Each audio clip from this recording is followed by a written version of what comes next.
Each week, Wells Fargo Bank brings us stories of athletes who have overcome adversity in their lives to succeed in school and in sports. Robert, we all have our daily battles. As we grow older, we learn to struggle through those battles. But what happens when you're just 5 months old and you are fighting for your life? That's what happened to Lynbrook High's top badminton player.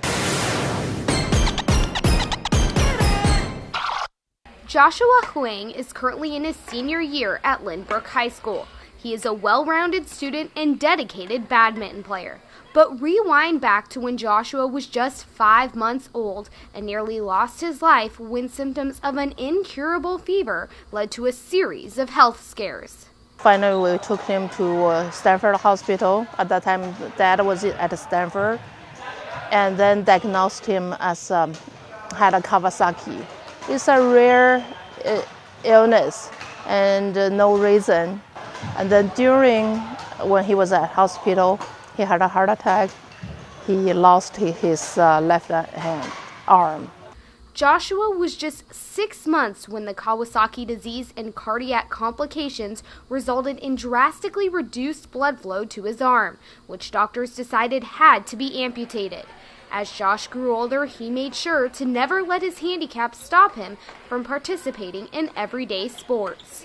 You're drafting people onto a team, you pick the strongest candidates, and some of them didn't want to pick me because they thought I was weaker than the other players. But then I guess that was all part of the process of growing up, because I learned to just play better than all the other players, even though I was a slight handicap. I kind of as a mom try to do more for him, but I learned that I should give him opportunity. Josh is most proud of teaching himself the game of badminton. After the 2008 Olympics, Josh discovered the sport and was immediately drawn to the technique of the game. It focuses less on speed and power. Well, speed and power are also important, but you can avoid most of that by having really good gameplay and technique. And the best part of it is you only really need one hand to play. From the minute I saw him hitting, I'm like, he's a player. And he has competed for us all 4 years, which is a very rare thing to do. During Josh's 4 years on the badminton team, he mastered a strong technique, enabling him to win. Most players that I play against, they focus on smashing power, which is the power to finish off rallies with strong attacks.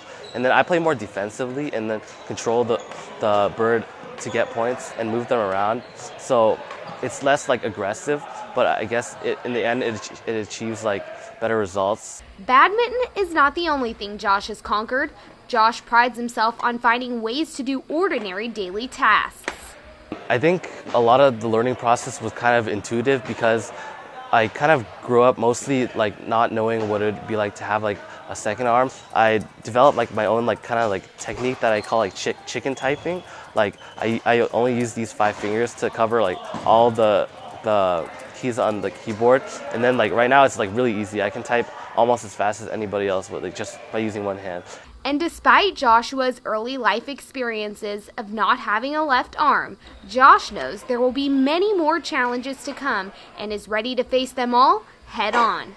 Because of Josh's heart condition, he continues to go to the doctor and learn about his heart. All of this has inspired him to want to pursue a degree in biology and engineering at Berkeley next year. Yeah, and I think it's terrific that he's the captain of that badminton team at Lynbrook. They have great teams year after year, plus really smart guy. Big leader on the team and always finds a way to fix things despite his, handicap. So it's awesome.